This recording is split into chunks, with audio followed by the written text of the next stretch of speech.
Sarah Benson's was a overweight and chubby wife. Quest for independence and self-love led her to the gym, but her husband Daniel saw her transformation as a threat. As Sarah made plans to leave him, Daniel's jealousy and control spiraled into violence. When Sarah vanished without a trace, no one could imagine the dark secret her husband was hiding. Sarah Benson was the kind of person people often overlooked. She had a soft voice, a gentle laugh, and a body that didn't match society's expectations.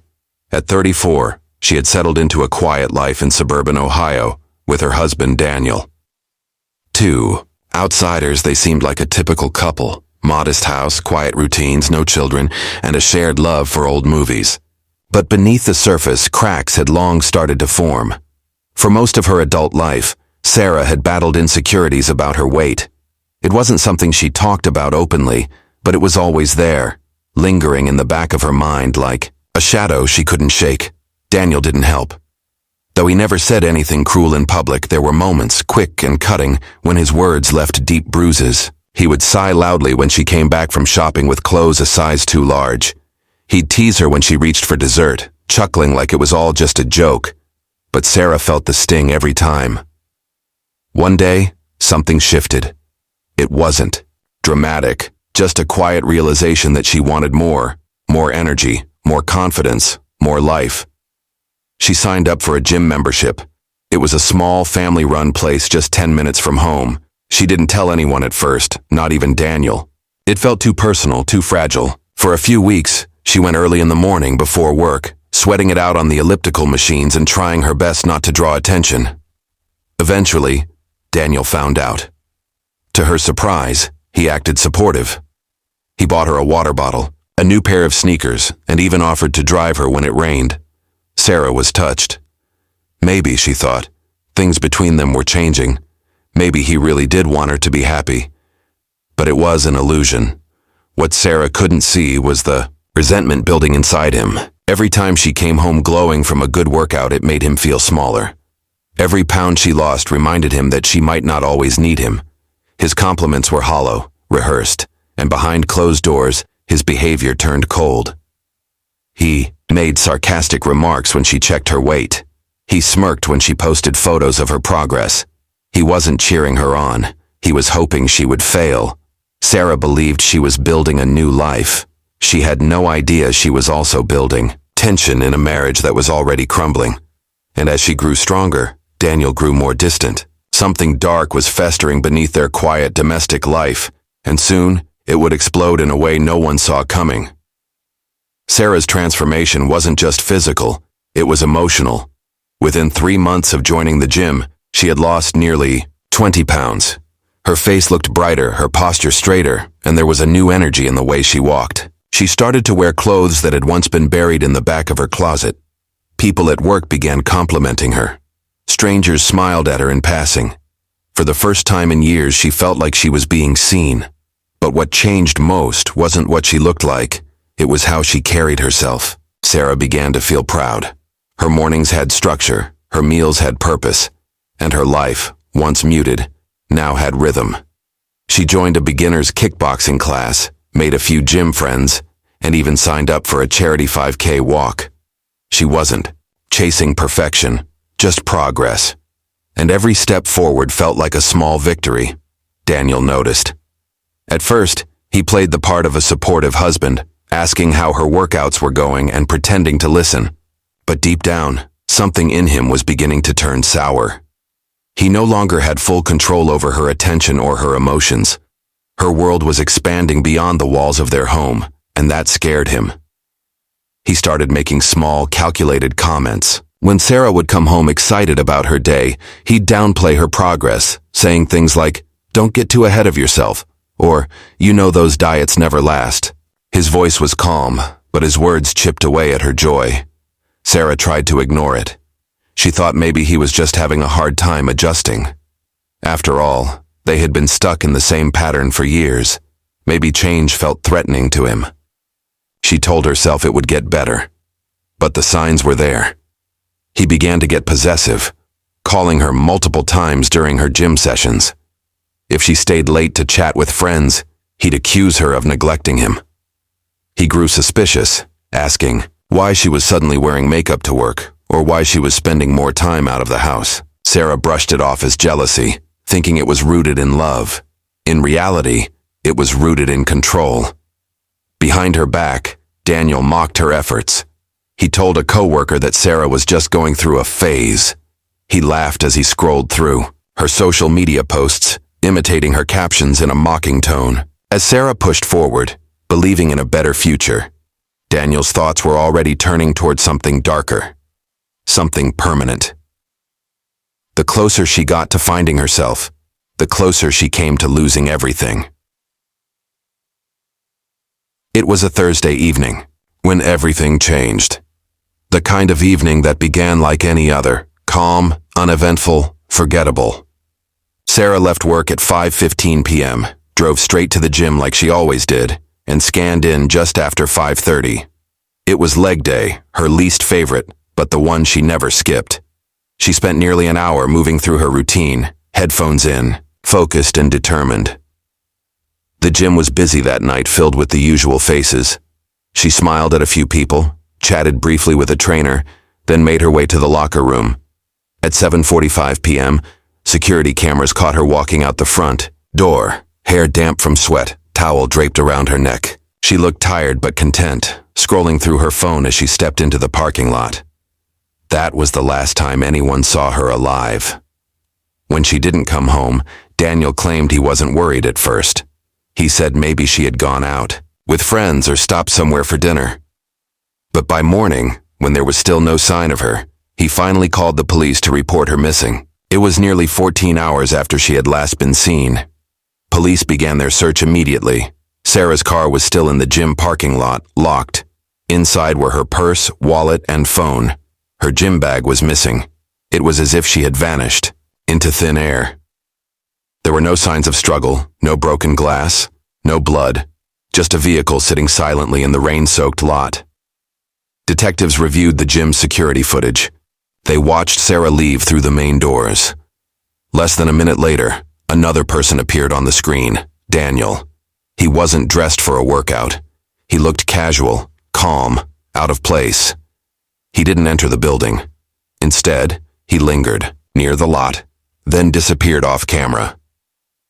The footage raised questions.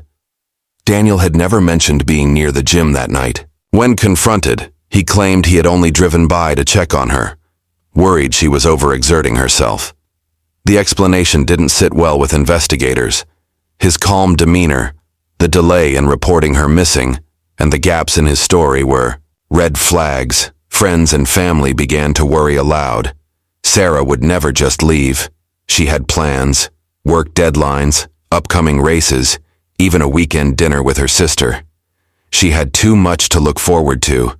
Something wasn't right.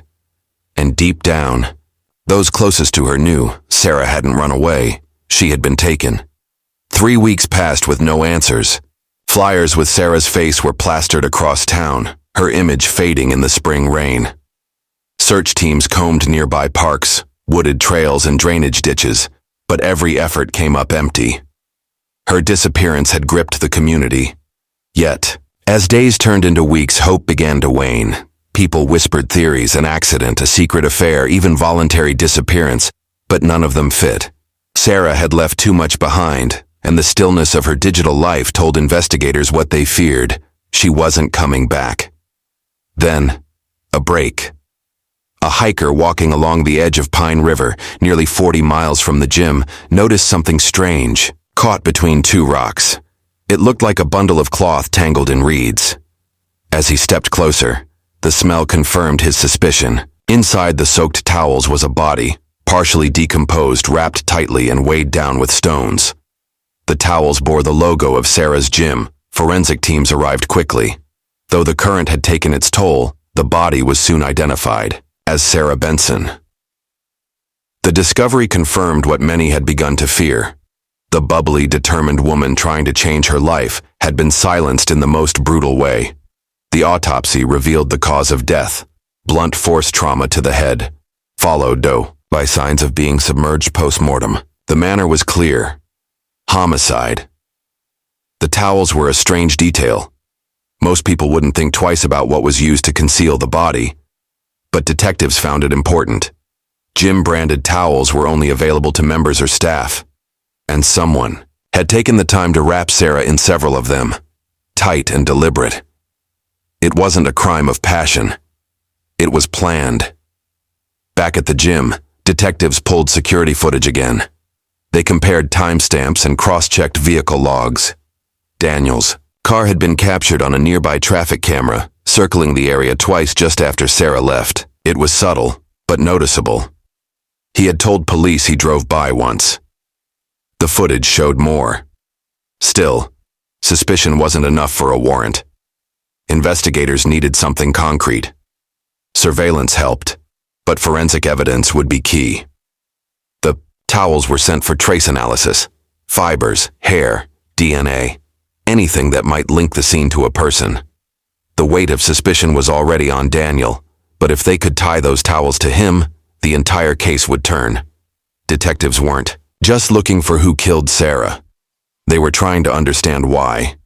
And soon, the story that unfolded would reveal a darkness deeper. The discovery of Sarah's body shifted the investigation into overdrive. What had started as a missing person case was now a confirmed homicide. Detectives turned their attention fully to Daniel Benson, the man who had stood at vigils with dry eyes and offered shaky statements to local news. He had tried to appear concerned, but his actions didn't match his words. He never once joined the search efforts. He never posted about her online. He had avoided Sarah's family almost entirely. Now the forensic evidence was beginning to catch up with him. Detectives secured a search warrant for the Benson home. The focus was on the garage, where Daniel spent most of his time. Inside, buried under piles of clutter, they found a duffel bag. It was partially unzipped and smelled faintly of mildew and bleach. Inside were Sarah's workout clothes, stained with blood. Lab results later confirmed the blood was hers. On a nearby shelf, investigators also discovered a gym towel identical to those used to wrap her body, folded neatly under a toolbox. This wasn't the only red flag. In the garbage bin behind the house, technicians found scraps of burned paper and melted plastic. Among the ashes were remnants of what looked like a gym access card and fragments of a fitness app printout, possibly tracking Sarah's workout history. Investigators believed Daniel had tried to destroy anything linking him to the gym or her routine. Even more disturbing was Daniel's internet history. On his personal laptop, which he hadn't turned over voluntarily, they found searches that painted a chilling picture. How long to decompose in water, how to weigh down a body, and Pine River depth map were just a few. There were also searches about forensics, DNA transfer, and how long it takes to trace towel fibers. He had clearly been planning something, or at the very least trying to cover it up. When detectives brought Daniel in for questioning again, his calm exterior began to fracture. He denied everything, insisted the evidence was circumstantial, and claimed he had nothing to hide. But the timeline, the footage, and now the physical evidence were forming a wall around him. He said he loved Sarah. He said he would never hurt her. But love doesn't come wrapped in gym towels and left to rot in a river. To the investigators, one thing was becoming clear. Daniel wasn't just a grieving husband. He was the prime suspect in a calculated murder, and they were just beginning to understand how deep his resentment had run. Sarah's voice had been silenced, but her digital footprint continued to speak. Investigators turned to her phone, laptop, and social media accounts hoping to understand her final weeks. What they found told a story that was as heartbreaking as it was revealing, a story of quiet courage and a plan for escape. Her phone messages showed frequent contact with a woman named Melissa, a friend she had met at the gym. The two had grown close, and Sarah confided in her often. Screenshots showed Sarah expressing fear and uncertainty about her marriage. One message, sent just 10 days before her death, read, "I don't feel safe around him anymore." On her laptop, police discovered a private folder labeled New Life. Inside were apartment listings, emails to a divorce attorney, and notes about separating finances. She had been preparing to leave Daniel. Everything was in place, except the timing. She hadn't yet told him. Another folder contained a journal she had kept for over a year. It documented her weight loss journey, but also her emotional transformation. She wrote about how empowered she felt, gaining control over her body and mind. Her entries slowly changed tone, from uncertainty to determination. One entry stood out. It was written just 2 days before her disappearance. It read, "He sees me changing and I think it scares him. But I'm not stopping, not this time." The most damning piece of evidence came from her fitness app. Each workout had been logged with precision, until the night she vanished. That final entry stopped abruptly, halfway through her session, as if she'd never gotten the chance to finish. Investigators cross-referenced the time of the log's last update with the security footage. It matched almost perfectly. Her digital life ended the same moment her physical one did. Police believe Daniel had somehow accessed Sarah's plans. Maybe he saw a message, maybe he found the emails. But whatever the trigger, he knew she was leaving. And for a man obsessed with control, that was unacceptable. The pieces were coming together. Sarah hadn't just been trying to lose weight, she was trying to reclaim her life. She was planning a future without fear, without belittlement, without Daniel. She had taken steps to build that future quietly, methodically, and with hope. But hope wasn't enough to protect her. In those final days, Sarah was closer than ever to freedom. Tragically, it was that very freedom Daniel couldn't allow her to have. The truth was in the files she left behind. Silent testimony from a woman who never got to tell her story in her own voice. With Sarah's body found, and the digital evidence mounting, the case against Daniel Benson became clearer. But motive remained at the heart of the investigation. Prosecutors needed to show not just how he had killed Sarah, but why. What drove a husband to turn on his wife so completely? The answer lay in a pattern of control that had stretched across their entire marriage, one that only grew darker as Sarah began to change. Witnesses began to step forward. Friends, co-workers, and gym acquaintances offered a clearer picture of the dynamic between Sarah and Daniel. One colleague recalled Sarah showing up to work with tense shoulders and teary eyes after a weekend at home. Another friend shared that Sarah once confessed Daniel didn't like the new me. He mocked her when she got excited about her progress, made her feel guilty for spending time at the gym, and often joked that she'd never be attractive no matter how much weight she lost. These weren't harmless remarks. They were calculated acts of emotional sabotage, small but steady blows to her confidence, disguised as humor or concern.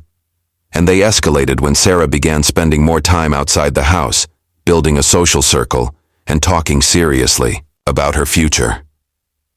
Daniel felt the power dynamic shifting. For years, he had held the upper hand in their quiet, closed-off life. But as Sarah became stronger, his grip weakened. The thought of her leaving, of her becoming someone else, someone better without him, it enraged him. Jealousy, resentment, and fear took hold. Then came the revelation that sealed the prosecution's argument. Daniel had accessed Sarah's private emails. Forensic analysts found evidence that he had logged into her account using a saved password. He had read her conversations with the divorce attorney and seen her plans to move out. The timeline matched the period when his behavior became increasingly erratic. In court, prosecutors framed the murder as a final, desperate act of control. Daniel hadn't just lost a wife, he had lost his ability to control her decisions, her identity, and her future. And instead of letting her go, he chose to silence her forever. It wasn't a crime of passion, it was a crime of fear. Fear of abandonment, fear of exposure, and fear of being powerless. The motive was clear.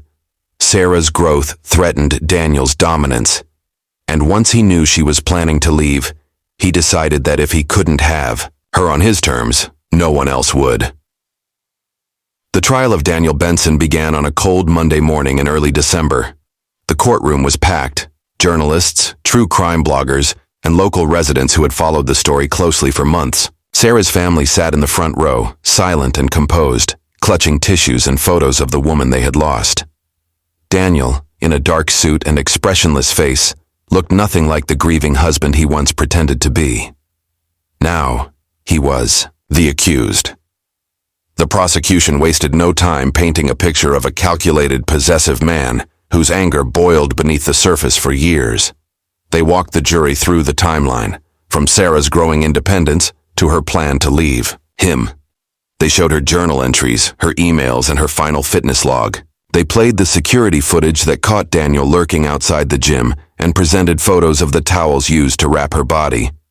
Every detail, every exhibit pointed toward premeditation.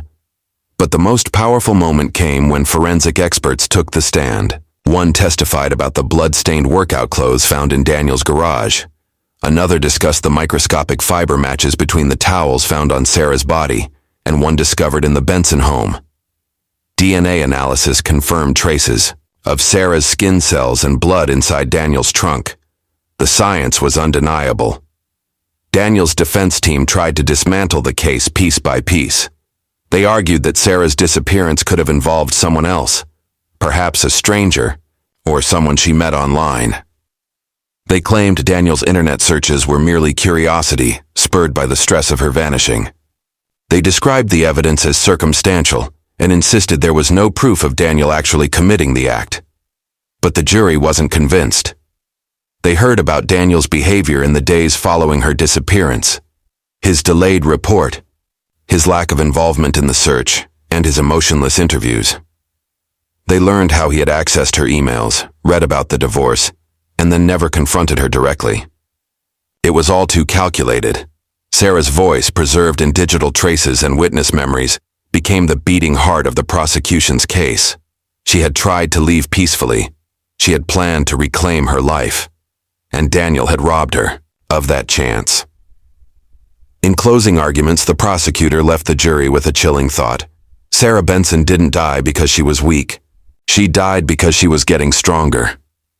It was a sentence that echoed long after court was adjourned, and it prepared the room for what came next. The final judgment on a case that had exposed the darkest truths hidden behind a quiet suburban marriage. The jury deliberated for just over 3 days. The room was filled with the heavy silence of tension and exhaustion, the weight of Sarah Benson's death hanging over them. They had seen the evidence, physical, digital, and emotional, and they knew the stakes. This wasn't just about convicting a man for his wife's murder. It was about giving voice to a woman who had fought for her life in ways no one could have understood until it was too late. When the jury finally returned, the tension in the courtroom was palpable.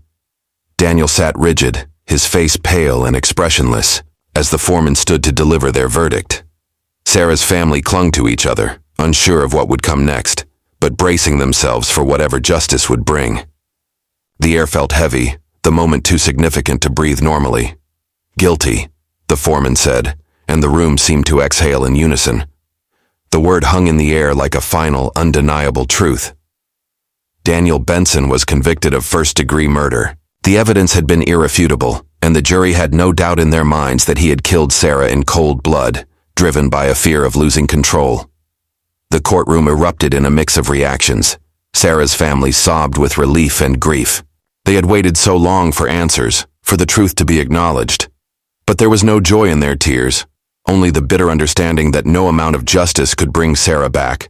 For Daniel, the conviction marked the end of his charade. His face, once confident, now showed a flicker of fear as the reality of his sentence set in. He was led away in handcuffs, his fate sealed. During sentencing, the prosecution laid out the extent of Sarah's suffering. They described her determination to break free from an abusive marriage, her resilience in the face of constant belittlement, and her courage to start over. The victim impact statements from Sarah's family were heart-wrenching.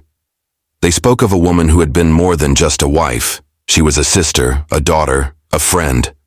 She had been stolen from them, not just physically but emotionally, as they had watched her slowly lose herself in a relationship that had suffocated her. Daniel Benson was sentenced to life in prison without the possibility of parole. As the gavel came down, it felt like a small victory for Sarah, a final step in reclaiming her voice. But for her loved ones, the sentence was no consolation. They had won justice, but the cost was too high. The case would remain etched in the community's memory, a chilling reminder of how easily control can turn into violence, and how often the signs are overlooked until it's too late. Sarah Benson's story was a warning and a testament to the strength of a woman who had, for a brief time, begun to live her life on her own terms. In the months following Daniel Benson's conviction, the town of Millwood slowly began to heal.